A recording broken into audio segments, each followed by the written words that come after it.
Hola chicos, ¿cómo están? Espero que se encuentren muy bien. En esta ocasión vengo a traerles un video, esta vez de Spring Boot y arquitectura hexagonal, Hexagonal Architecture. Este es un video para practicar el framework, monstruoso framework que tiene Java, que es Spring Boot, y al mismo tiempo refrescar conocimientos tanto del diseño backend, de buenas prácticas y demás. También hablando sobre arquitectura hexagonal. Es un tema que en su momento fue algo complicado para mí entender por qué se hacían estos, por qué creamos un modelo y una entidad en ocasiones, y que dejar en claro que la arquitectura hexagonal se implementa dependiendo de las circunstancias, necesidades del proyecto y bueno, como el desarrollador quiere implementarlo, porque no hay una opción fija de cómo desarrollar o implementar una arquitectura hexagonal. Esto varía muchísimo dependiendo del lenguaje, del framework y de muchas otras cuestiones, pero en sí hay reglas de negocio que se implementan. Entonces vamos a hablar de eso. De teoría no vamos a hablar mucho, se los prometo, simplemente lo básico que ustedes ya deberían de conocer, o si no, pues ahorita lo platicamos. Y vamos a estar desarrollando un proyecto muy pequeño, pero hablando de los temas más importantes de la arquitectura hexagonal, que es el dominio, que es la infraestructura, que es el dominio de la aplicación y la infraestructura. Son esos tres, y una vez que entendamos cómo funcionan estas tres capas, pues procedemos a codificarlo y quedará muy sencillo, que realmente es más sencillo de lo que parece. Pues bueno, la arquitectura hexagonal se basa en el núcleo del sistema, o esa es la idea central que tiene la arquitectura hexagonal. El dominio, que como podemos ver hay entidades, hay eventos, repositorios y servicios. El dominio, eso es clave, el dominio no debe saber nada del mundo exterior.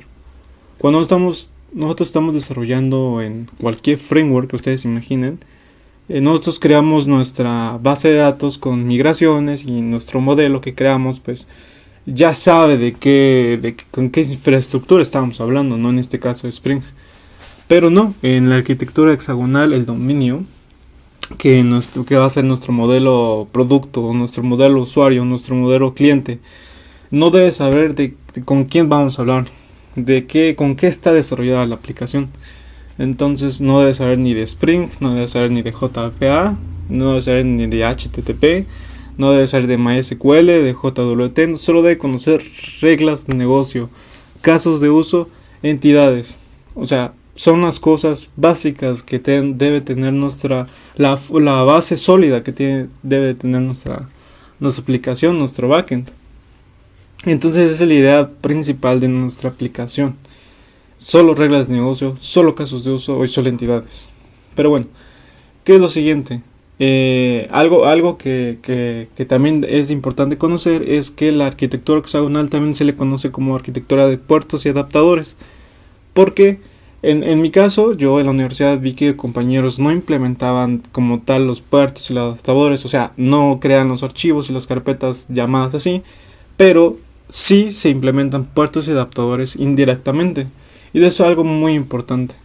Un puerto es una interfaz que define qué necesita el dominio o qué ofrece el dominio. Y ahí se diferencian. En código va a quedar mucho más claro, lo prometo. Pero hay puertos y hay adaptadores. Los puertos son interfaces. Ya está, no hay más. Y los adaptadores son implementaciones de dichas interfaces. Así de simple, no hay nada más. Parece ser que es muy complicado, pero en realidad no, es súper sencillo. Pero hay que tener en cuenta que hay dos tipos de puertos. Puertos de entrada, que definen qué puede hacer el sistema, como en este caso son los casos de uso. O los puertos de salida, que define qué necesita nuestro dominio, que es donde nosotros nos comunicamos con la base de datos, con la interfaz de la base de datos. Así que eso es un puerto, y los adaptadores son las implementaciones de dichos puertos. Hay adaptadores que a veces no conocemos que son adaptadores, pero un controlador, por ejemplo, un adaptador de entrada es un controlador REST, un REST controller en Spring, o un adaptador de salida, que es JPA, que este sí es una implementación de nuestro puerto que definimos en el dominio. Así que bueno, eso es básicamente todo lo que tenemos que conocer. Que hay 3 capas: dominio, que es la capa más interna, la aplicación, la capa de aplicación donde se implementa nuestra lógica de negocio. El dominio lo definimos, ¿no? Definimos qué es lo que va a hacer nuestra aplicación, pero no se implementa. En la aplicación sí que vamos a definir la lógica de negocio, la implementación de nuestros servicios, y no se podemos encontrar con puertos que se van a comunicar o acceder con lo demás de nuestra aplicación. Ya veremos. Y la capa de infraestructura es la más sencilla de entender, ¿no? De que ahí es donde componemos nuestros servicios externos, base de datos, APIs REST, interfaces de usuario, cualquier cosa, ¿no? Controles REST, entidades, mapeos, si usamos Mapstruct, por ejemplo, comunicación con otras APIs, servicios para subir imágenes, para subir archivos estáticos, APIs de cualquier tipo. Así que bueno, eso. Y las ventajas son muchas, que se adhiere, bueno, la principal ventaja es de que se adhiere a todos y cada uno de los principios sólidos. Pero bueno, para ya no hablar de más, para no estar diciendo nada más qué es la arquitectura hexagonal, que puede sonar confuso, pero realmente es muy claro. Lo que vamos a hacer es crear un proyecto con Spring Initializer, que lo pueden hacer en Visual Studio Code o lo pueden hacer desde IntelliJ IDEA si les gusta. Pero a mí me gusta crear los proyectos desde Spring Initializer. Así que bueno, vamos a escoger Maven, que es la que más se me acomoda. Voy a escoger la 3.5.11 porque es la que estoy usando actualmente. Así que no es por preferencias, pero ya deberíamos estar pasando a la última versión, que es la 4.0.3. Al momento está grabando este video. Y el nombre, pues pueden ponerle el que quieran. Hexagonal Architecture. No sé, project. Así, nada más. No vamos a añadir nada más. Es jar en vez de war. Y proprietors en vez de YAML. Así que bueno, la versión de Java 21 por el momento. Así que creo que es lo más viable. Es lo básico para crear nuestro proyecto. Ya con eso podemos empezar a programar, pero necesitamos añadir dependencias. Y lo hacemos en esta sección. Por si no conocían esta parte de Spring Initializer, es muy popular en el mundo de desarrollo con Java, con Spring Boot. Pero como digo, también hay comandos. La paleta de comandos de Visual Studio Code es perfecta para crear los proyectos. ¿Qué vamos a necesitar? Pues Spring Web, principalmente para trabajar con RESTful, para empezar a desarrollar nuestra aplicación web. Vamos a necesitar JPA e Hibernate, que es lo que vamos a trabajar para la persistencia, la Java Persistence API, para comunicarnos con la base de datos, ya sea MySQL, ya sea PostgreSQL, lo que sea. El driver de MySQL, en este caso vamos a usar MySQL, pero no vamos a tocar base de datos, o sea, no sería no es importante en este caso qué base de datos usemos, pero puede ser Postgres, puede ser MySQL, lo que gusten ustedes, pero dependiendo de la que ustedes escojan van a seleccionar el driver. ¿Qué más? Validation. Tampoco, bueno, sí, vamos a validar. Pensé que no íbamos a validar, pero sí, es mejor validar, porque es importante siempre en nuestras aplicaciones validar. Y creo que por el momento solo, si no me olvido, ya en el proyecto vamos a añadir la dependencia de Mapstruct para los mapeos. Y creo que no hay nada más que agregar. Así que vamos a generar nuestro proyecto. Seleccionamos, lo guardamos en donde ustedes guarden sus proyectos y ya está. Así que bueno, ya que creamos nuestro proyecto con Spring Initializer, descargamos el zip, que nos da un zip, extraemos los archivos y bueno, le abrimos con su ID de preferencia. Así que bueno, vamos a empezar de una vez, vamos a empezar.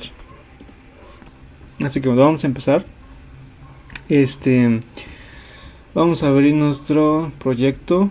Y en la raíz de nuestro proyecto, donde se encuentra nuestra clase main ejecutable, vamos a crear de una vez la estructura de carpetas. Vamos a crear nuestro dominio. Nuestro dominio. Vamos a crear nuestra capa de aplicación. Y vamos a crear nuestra capa de infraestructura. Ok. Esas son las tres únicas capas con las que vamos a estar trabajando. Pero en domain vamos a crear nuestros modelos. Es aquí donde vamos a crear nuestros modelos sin nada de JPA, sin nada de Hibernate, nada de Spring Boot básicamente. En domain no sabe absolutamente nada de Spring Boot. Aquí también podemos crear nuestras excepciones personalizadas sin ningún problema.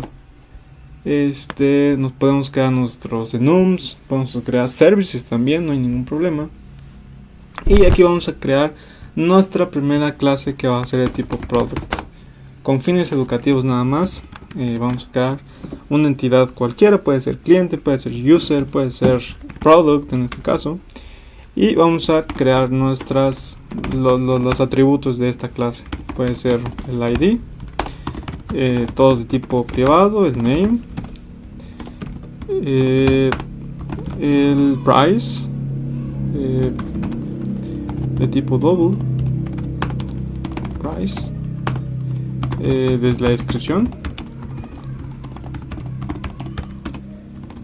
perdonen ahí, y por último de tipo local date vamos a crear nuestro created at this timestamp. Ok, lo único que vamos a necesitar para esta clase Pojo. Ok, vamos a en source action vamos a generar los headers and setters de todos los atributos, y eso sería todo para nuestro modelo. Eso es literalmente todo. Obviamente puede tener relaciones, que en este caso serían simplemente con la llamada de las otras clases, una product con client o product con invoice puede hacer. Pero bueno, eso es un ejemplo sencillo, y ya entendiendo la base, simplemente con que se entienda la base es suficiente para que ustedes ya puedan desarrollar sus propias aplicaciones con relaciones y demás. No hay ningún problema. ¿Cuál sería el siguiente paso? Ya que teniendo nuestro modelo, aquí viene algo muy importante y algo que a mí me fascina particularmente, que son los puertos. Recuerden que lo que dije en la introducción es que los puertos son interfaces y los adaptadores son implementaciones de dichas interfaces. Así de simple. Y bueno, ¿qué son los puertos? Los puertos hay de dos tipos. Aquí vamos a crearlo en domain, new java package, ports, puertos de entrada, in, y puertos de salida, on. Ahí está, puertos de entrada y puertos de salida. ¿Qué habíamos dicho que los puertos in que definen qué puede hacer nuestro sistema y cómo nosotros definimos qué puede hacer nuestro sistema con casos de uso? Entonces en esta parte va a ir nuestros casos de uso en los puertos de entrada, y en qué van los puertos de salida, output port, que define qué necesita el dominio del exterior, como por ejemplo comunicación con la base de datos. Aquí el dominio lo pide, no sabe quién va a responder. Entonces vamos a crear nuestro puerto de salida, y esta va a ser importante para que nosotros posteriormente nos podamos comunicar con JPA. Así que bueno, vamos a crear nuestra primera interfaz, que nos va a ser nuestro primer puerto, y va a ser product repository port. Por convención yo pongo repository y el port porque es un puerto, ¿no? O sea, entonces y el nombre de a quién estamos haciendo referencia, ¿no? Que a nuestra entidad, que este es, bueno, nuestro modelo, que es puerto. Y que va a tener nuestro interfaz. En este caso va a tener un método, definir un método, recuerden que una interfaz es un contrato de lo que nosotros después vamos a implementar. Pero vamos a llamar a nuestro modelo product con save, y product lo vamos a pasar product. Nosotros simplemente vamos a definir el método, no lo vamos a implementar, que eso hacen las interfaces. Y bueno, eso es todo. Nosotros dejamos aquí nuestro puerto, así de sencillo es. Por lo menos solo tenemos pero podemos tener un get product by ID, un delete, un update, un find by ID, find by lo que sea, ok. Pero por el momento lo vamos a dejar así. Aquí pueden definir todos los demás métodos que ustedes quieran, los métodos CRUD, sin ningún problema, porque es el repositorio que posteriormente vamos a comunicarnos en infraestructura con JPA. Pero bueno, En in, ¿qué vamos a hacer? Lo mismo, un puerto que es una interfaz, y va a ser un create product use case. Recuerden que aquí estamos definiendo el método para crear el producto, entonces es lo que vamos a hacer ahorita, el create product use case. Lo mismo, aquí no necesariamente tiene que llamarse igual. Yo por convención llamo los métodos de los use cases como execute, pero ustedes pueden tener los nombres que decidan. O sea, yo lo hago por convención, pero ustedes pueden decidir el nombre del método como quieran. Devuelve un product porque los métodos que estamos haciendo referencias en nuestro modelo. Y como les digo, lo defino como execute, ejecutar este caso de uso. De igual forma, le damos un producto. El use case va a ser el que vamos a inyectar en el controlador para que ahí empiece la comunicación, ¿no? Y el use case se comunique con nuestro modelo. Pero ya lo veremos posteriormente. Así que de igual manera ya terminamos nuestro caso de uso, que es súper sencillo. Y nuestro puerto, que es un caso de uso en este caso. Hágase la redundancia. Y así de sencillo es. Los use cases sí los defino muy separados. Pues ya verán ustedes que pueden crear un use case para delete product use case, update product use case, y así pueden crear los archivos. Por eso es que los métodos los llamo como execute, porque cada método está altamente asociado con una interfaz, así que no pasa nada. En cambio, en el repository port sí pueden definir todos los métodos en una sola interfaz, no hay ningún problema. Entonces, ¿qué viene? De esta forma terminamos el modelo, el dominio, la capa de dominio. Así de sencillo, porque nuestra clase, nuestro modelo es sencillo. Si tuviéramos más modelos aquí, pues evidentemente se alargaría más, pero con fines prácticos, fines educativos, pues lo hacemos de esta manera. En la application ya empezamos a definir, a implementar esta lógica de negocio. Es aquí donde ya empezamos a ver estas reglas e implementarla en código. Aquí ya no son puertos, ya no son interfaces, sino que ya son implementaciones. Entonces vamos a crear nuestra primera clase, create product use case, igualito como lo tenemos aquí en nuestro puerto de entrada, pero es la implementación de esta clase, de este puerto. Perfecto, ya estamos en el caso de uso, ya estamos en la capa de aplicación. Así de sencillo pasamos la capa de dominio. Realmente no es la gran ciencia, es definir las interfaces, definir los modelos y ya está. Obviamente podemos tener servicios, pero en este caso es sencillo, ¿no? Por el ejemplo. Así que bueno, ¿qué es lo primero que tenemos que hacer? Pues evidentemente implementar el puerto que nosotros definimos aquí. Es un puerto de entrada, entonces vamos a poner create product use case. Ahí está. No marca un error porque tenemos que implementar el método de tipo product execute, recibe un product. Perfecto, así de sencillo. Pero lo que tenemos que hacer a continuación es anotar esta clase como component para que Spring pueda registrarlo. Component, si no nos va a marcar un error muy grave. Ok, ¿qué es lo que tenemos que hacer? Inyección de dependencias. Pueden usar AutoWired, pero no se los recomiendo. Es mejor usar constructor en inyección de tipo por el constructor, ¿sí? Así que bueno, definimos nuestro constructor y le inyectamos. ¿Qué le vamos a inyectar? Ya implementamos el create product use case. Entonces, ¿qué va a recibir aquí para que pueda comunicarse con la base de datos? Pues nuestro puerto que definimos en este archivo, en esta interfaz. Recuerden que les dije que pueden tener los métodos que quieran. Bueno, entonces le vamos a inyectar esto. Y es lo que les digo que es maravillosa esta parte, porque nosotros no hemos hecho algún código de JPA, de Hibernate, no hemos configurado ni siquiera el driver con la comunicación, creado la base de datos, absolutamente nada. pero ya estamos implementando, bueno, ahorita vamos a implementar la lógica para guardar el producto en la base de datos sin siquiera configurarlo. Y eso es perdón, aquí me confundí, aquí es público. Lo maravilloso de la arquitectura hexagonal.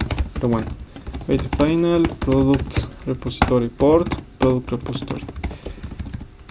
Y estamos inyectando ya nuestro product repository. Ok, de mientras podemos dejarlo así. O bueno, no. Recuerden que aquí va toda la lógica de negocio. Aquí podemos hacer validaciones, podemos trabajar con relaciones, todo. O sea, aquí va nuestra lógica de negocio. Lógica de negocio solamente. Si por ejemplo fuera el user repository port con el create user use case IMPL, por ejemplo, podríamos aquí encriptar la contraseña, asignarle su user profile, por ejemplo, si tuviéramos una tabla user profile. Pero aquí va nuestra lógica de negocio. Aquí es donde van a hacer todo el código posible para que su entidad, para que en su base de datos quede como ustedes deseen. Validar, hacer relaciones, encriptar contraseñas, hacer cálculos, todo lo que necesite su modelo, aquí lo van a hacer. Así que bueno, lo único que sería, pues ya, retornamos el product repository.save, que es nuestro método, el método que definimos en nuestro puerto, recuerden, y le pasamos al producto. Así de sencillito. ¿Qué podríamos hacer? Por ejemplo, el product, podríamos hacer el set created id con el local date.now.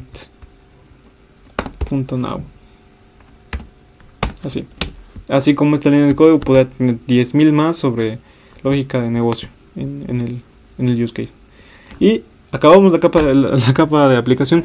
Mucha gente, he visto gente ya experimentada que crean su capa de servicios aquí y implementan cada uno de los use cases. Estos use cases. Yo no lo hago así porque pareciera ser un antipatrón. No estoy muy de acuerdo con esa implementación, pero como les digo, la arquitectura hexagonal se puede implementar de muchas maneras posibles. Hay muchas maneras, hay muchos desarrolladores que tienen su forma de implementarlos, pero las reglas son muy básicas, que es lo que estoy explicando en este video. Pero bueno, ¿qué sigue? La capa de infraestructura, que es la capa que más tiempo nos va a llevar, pero también es súper sencillita, es código que nosotros ya estamos acostumbrados a hacer cuando trabajamos con una aplicación monolítica, con repositorio, service y controller. Esos tres. Pero bueno, ¿qué es lo primero que vamos a hacer? Entidades.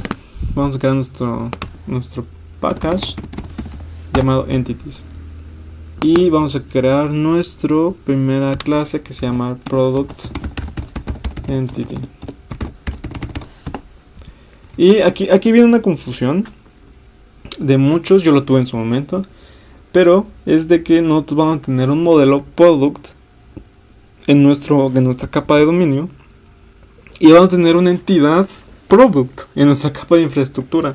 Y podría sonar bastante confuso en su momento, porque puede decir, bueno, ¿por qué no definimos solo uno y ya está, si van a tener las mismas propiedades? Efectivamente, tanto product como product entity van a tener las mismas entidades, los mismos atributos.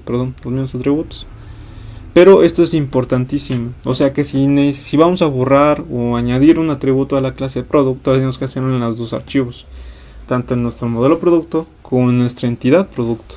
Es así como se trabaja o se acostumbra a trabajar con la arquitectura hexagonal. Ya les digo que hay muchas otras maneras, pero esta es la convención principal. Entonces, bueno, podría ser no confuso, pero realmente tiene muchísimas ventajas. Y ya le vamos a inyectar el entity de Jakarta Persistence. Desde ya empezamos con JPA, ya empezamos con Hibernate, ya empezamos a definir nuestras tablas. Con table vamos a cambiar el nombre a products. Perfecto. Vamos a irnos a nuestra clase porque realmente vamos a tener lo mismo. Ok, solamente vamos a importar esto y creamos las entidades como ya acostumbramos a hacerlo. y con ID de Jakarta Persistence, generate value, le definimos la strategy con generation type punto identity, en este caso es con identity. Si hubiera sido PostgreSQL y definiríamos un UID, pues sería con UID, o sequence también, o auto, pero la mejor forma es en este caso, como trabajamos con ID de tipo long, con MySQL es identity.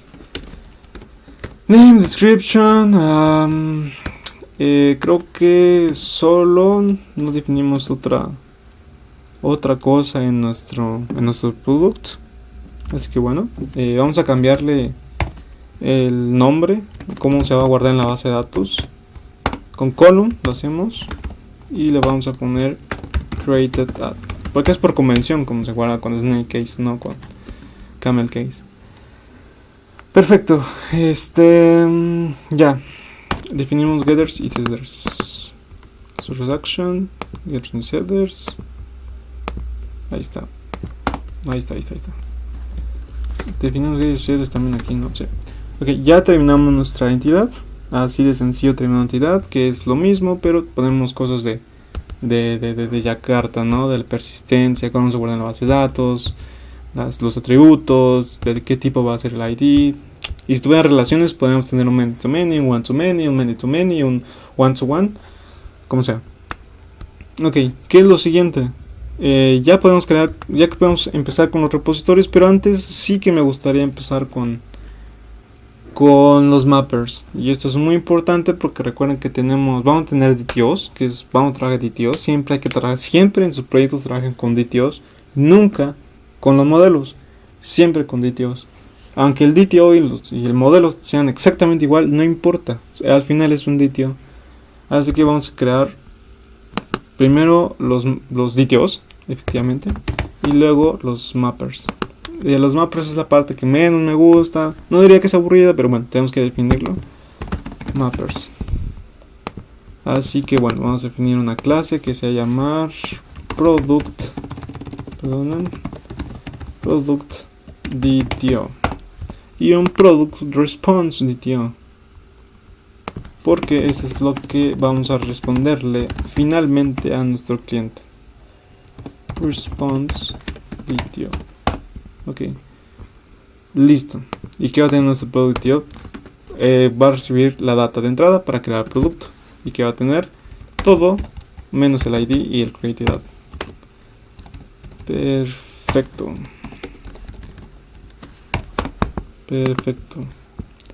Source action, getters, setters.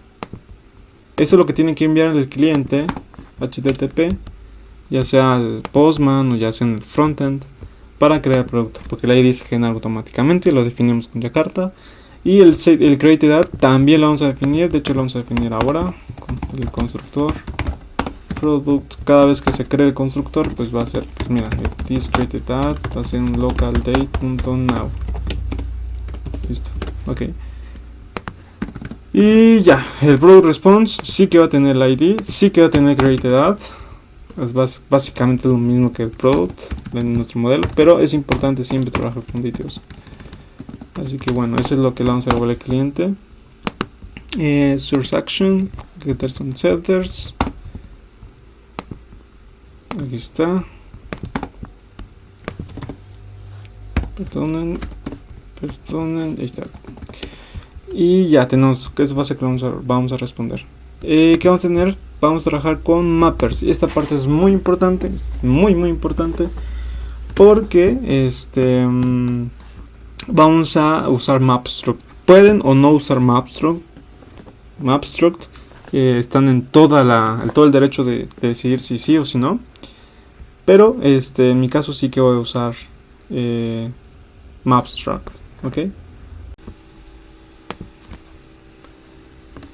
Bueno, nos vamos al POM XML, porque cogimos Maven como gestor de dependencias.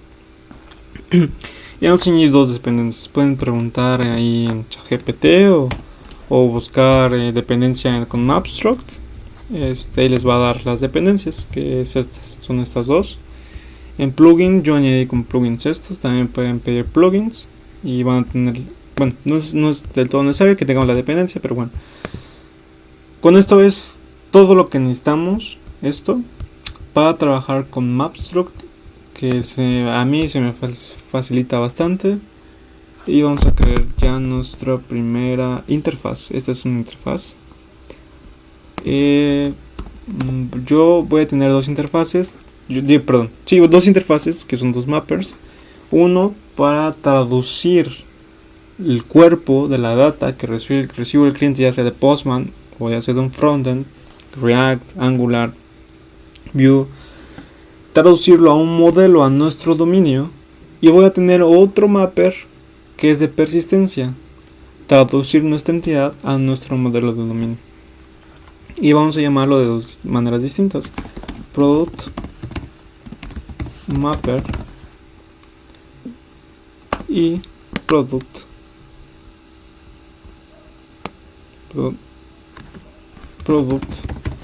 persistence mapper. Perfecto. Como ya decía, son dos interfaces porque trabajamos con entidades, trabajamos con modelos y vamos a recibir data de un cliente, ¿no? Así que bueno, por si no han trabajado con Mapstruct, simplemente definimos con la notación mapper de Mapstruct component model, definimos que es Spring y ya, con eso definimos los modelos. Como decía, vamos a tener un mapper para traducir nuestro DTO, lo que recibimos de un cliente, a nuestro modelo de dominio. Definimos el método product DTO y el product response DTO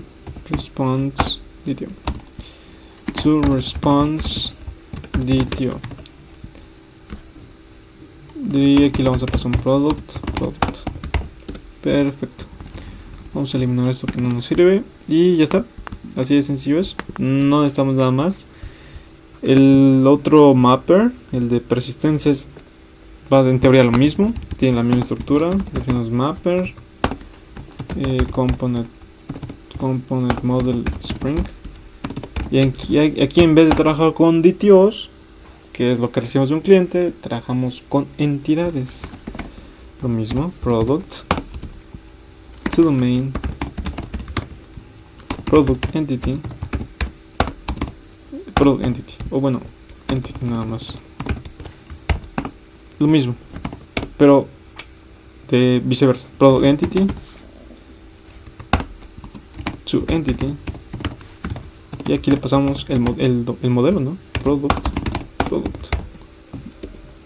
Así de simple. Ya tenemos nuestras interfaces, que son nuestros mappers. Ya no necesitamos hacer absolutamente nada más. Ya tenemos DTOs, ya tenemos mappers, ya tenemos nuestra entidad.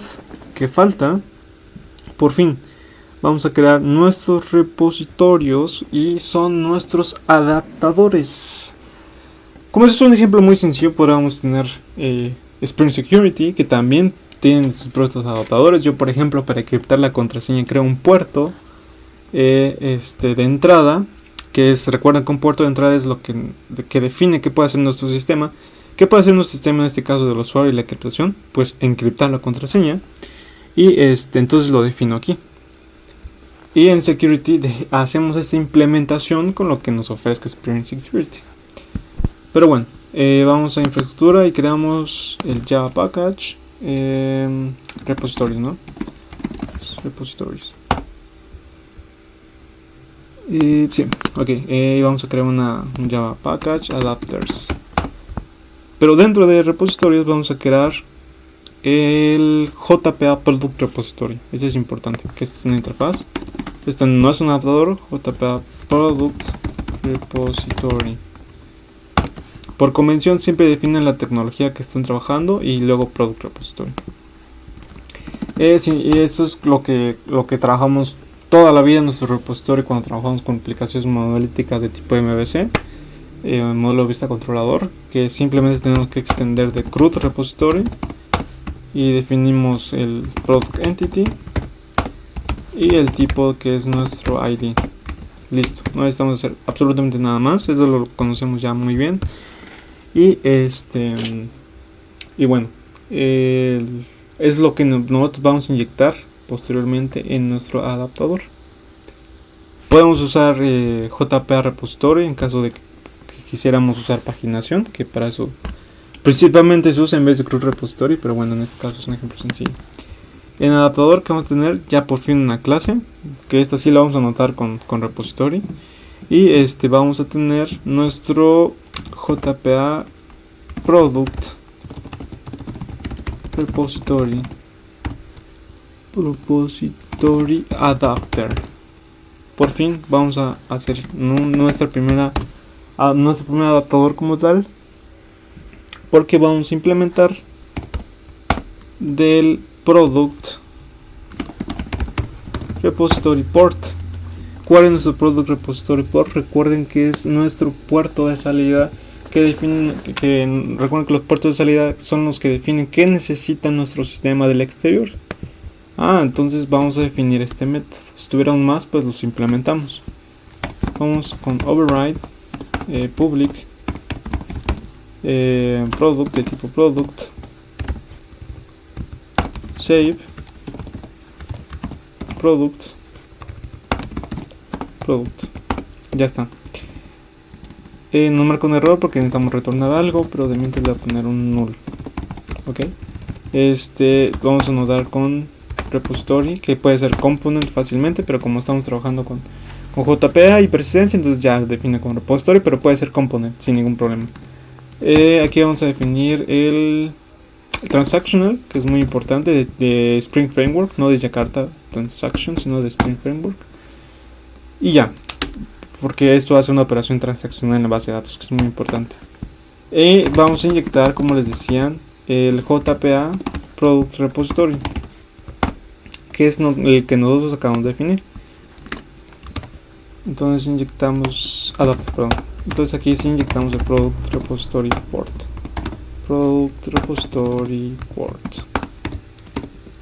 Me confundo, perdón, aquí es público, este es el constructor, pero me confundo. La propiedad sí debe ser de tipo privada, de tipo final, o sea que ya no se puede modificar, y es Product Repository Port. Perdón. Esto puede ser fácilmente más fácil con AutoRead, pero lo que les digo, puede complicarnos la vida a veces. Ok, listo. Ya tenemos nuestra adaptador, lo necesario. Y aquí es donde vamos a trabajar con las entidades. Recuerden que estamos en el use case, que primero pasamos al controlador. Ahorita vamos a crear el controlador. Luego vamos a llamar, en el controlador vamos a llamar el use case, el create product use case. Pero obviamente como eso es una implementación, se va a ir para este lado, se va a ir en esta clase. Y llama product repository port, que es una interfaz que tiene un método save. Ok, entonces el método save, que es este que definimos aquí, está implementado en nuestra capa de infraestructura, en esta parte, en este método. Entonces primero controlador, luego use case, que llama a nuestro puerto, que al final la implementación de dicho puerto es un adaptador, y nuestro adaptador es finalmente aquí. Entonces, ya que definimos la lógica de negocio, que en este caso es simplemente definir el timestamp, o sea el momento que fue creado, entonces ya simplemente necesitamos traducir esto a una entidad, porque aquí fue creado el modelo, ¿no? Pero necesitamos crear la entidad, y para eso necesitamos usar nuestro mapper final product persistence. Este es el persistence mapper, product mapper, así de simple. Y lo inyectamos. Product persistence mapper. Ok, voy a hacer esto para acá.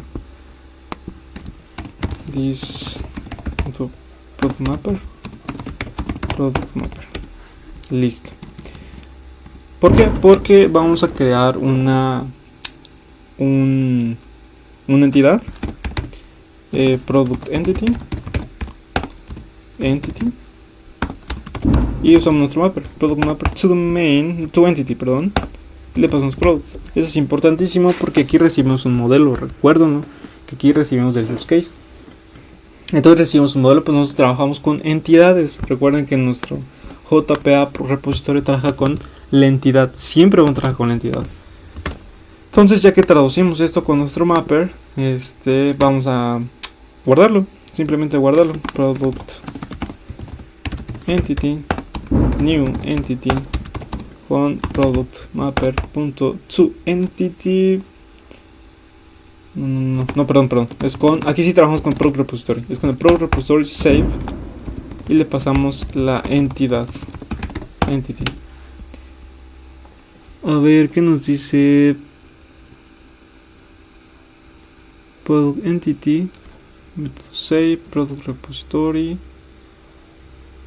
Perdón, aquí acabo de cometer un error grave, no es el product repository port, sino que es el JPA, product repository, es JPA. Perdón, me confundí con los nombres, pero el product repository es el puerto que estamos implementando en este adaptador. Este es el JPA.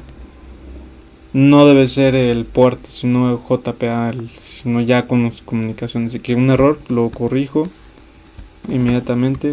Perdonen, es product repository port. Va a ser JPA port. JPA Storyport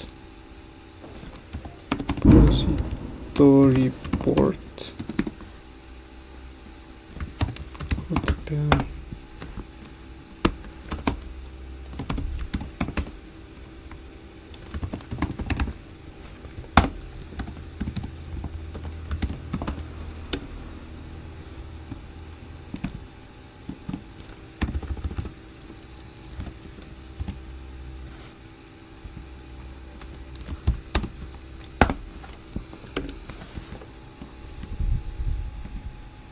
Ok, sí, disculpen, fue una equivocación, no espero no haberlos confundido. Aquí inyectamos el JPA Product Repository, no el puerto, perdón. Y ya no marca error, así que simplemente retornamos con el Product Mapper, sudo main y new entity. Ok, entonces creamos nuestros dos métodos del mapper porque trabajamos con la persistencia. Aquí están, uno que recibe una entidad y lo traduce a un dominio y viceversa. ¿Por qué? Porque en nuestro product repository recibimos un modelo, tenemos que traducirlo a una entidad para que con el product repository, el repositorio de JPA, pues ya lo guarde en nuestra base de datos como entidad. Evidentemente, nunca como modelo, porque nuestra entidad es esta. Que trabaja con Jakarta, no nuestro modelo.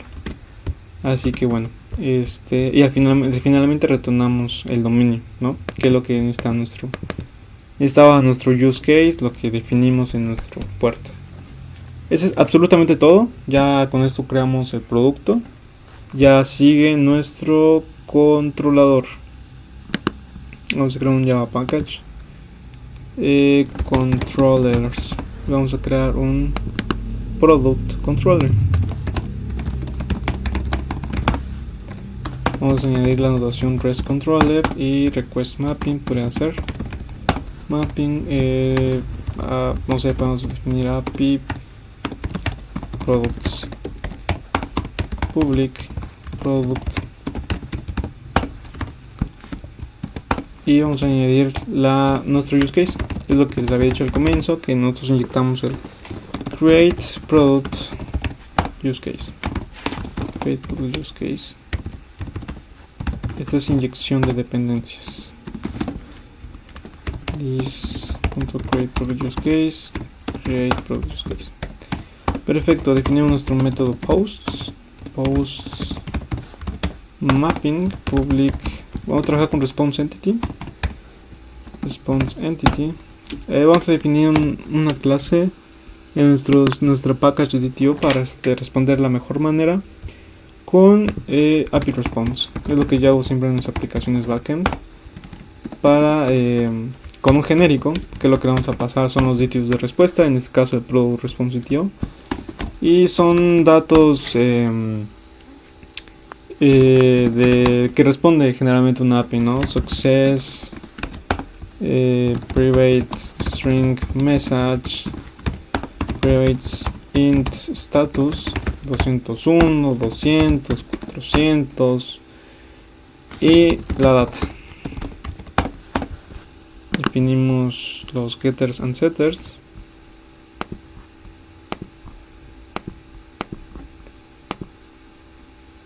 Y listo.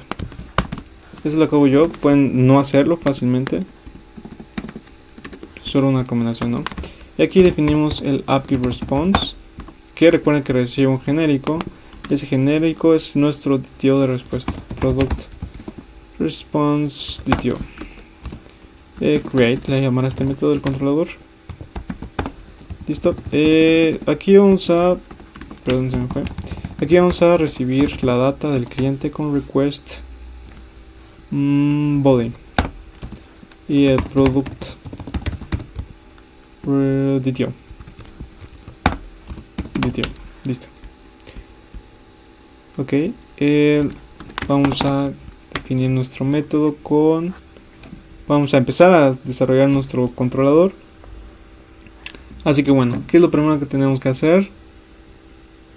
Crear un mapper. Sí, primero nuestro mapper, que también lo debemos inyectar. Private final product mapper. Pero nuestro mapper simple, no el de persistencia, el que trabajamos con DTOs. Aquí está. Y product mapper. Product mapper. Listo. Is.product mapper. Y listo. Vamos a crear nuestro product. No, un error que yo solía hacer una vez, pero se cometió, es trabajar con entidades en esta parte del controlador, y el controlador no debe conocer absolutamente nada de entidades, sino de modelos. Entonces definimos product mapper.toMain y le pasamos nuestro DTO. Ahora sí tenemos un modelo product. Definimos un product, new product, y vamos a crear nuestro create product use case, execute, y le pasamos el product.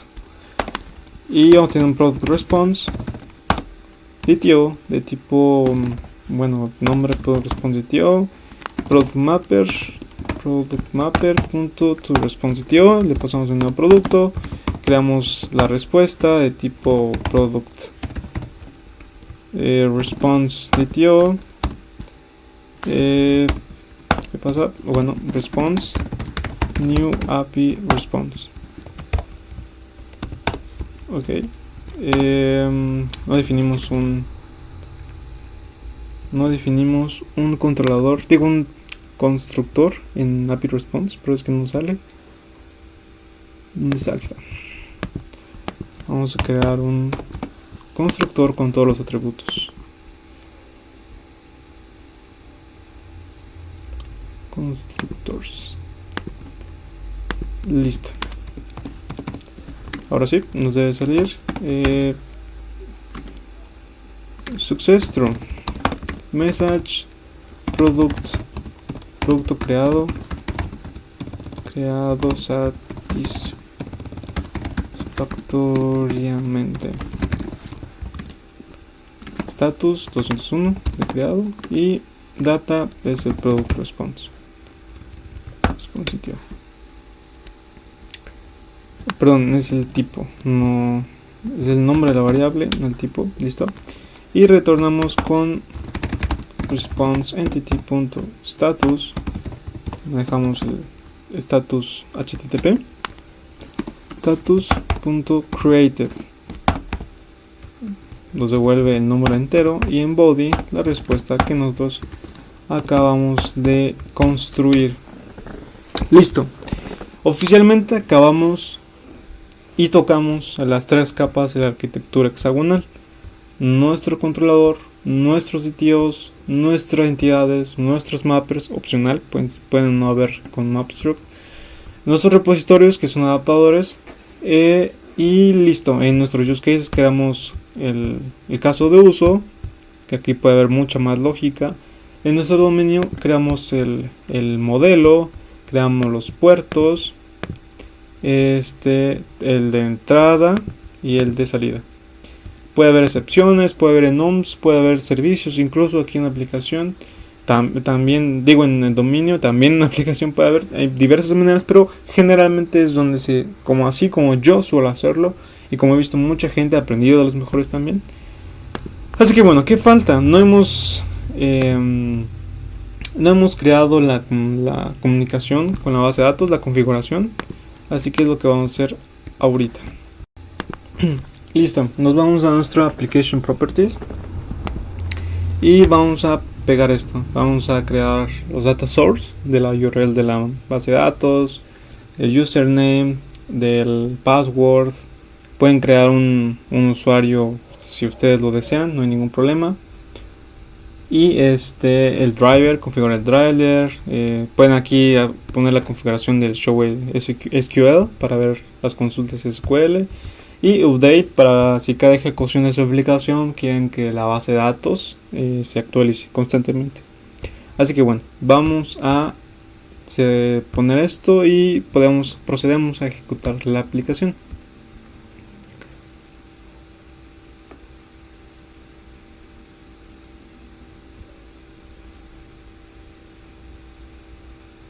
Listo, se ha levantado la aplicación, tardó 4 segundos. Y solo nos queda hacer una petición. Pueden hacer con Postman, pueden hacerlo con Thunder Client de Visual Studio Code, lo pueden hacer con cliente front incluso. Así que bueno, vamos a crear una nueva petición. El 13 porque yo esta base de datos ya había usado en otro proyecto, pero es el primero que creo con esta aplicación. Entonces aquí se puede ver el nombre, el detalle y la descripción. El create puede ser de tipo camel case, no snake case, así que bueno, para que lo noten. Y de esta manera pues creamos nuestra aplicación donde creamos un producto, pero fácilmente podemos tener uno para actualizar, uno para eliminar, uno para obtener por ID, y así lo podemos ir creando. Aquí podemos definir el otro método, el get product by ID. Aquí podemos crear en este package el get product by ID use case. Aquí implementarlo en el adapter, crear un método más. Aquí iría. Entonces principalmente es lo que tocamos. Esa es la arquitectura hexagonal, una capa de aplicación, una capa de infraestructura, y las ventajas que nos traen son que de desarrollar las aplicaciones con Hexagonal Architecture son vastas, ya que cumplimos con todos y cada uno de los principios SOLID. Es la inversión de dependencias, la segregación de interfaces, la sustitución del scope, el principio de responsabilidad única, es en que cada una de las capas tiene una responsabilidad bien definida, por lo cual evitamos mezclar responsabilidades y en el futuro podamos mantener de mejor forma nuestro código. Así que bueno, eso ha sido todo por el día de hoy. Espero que les haya gustado y que implementen arquitectura hexagonal en sus proyectos. Muchas gracias.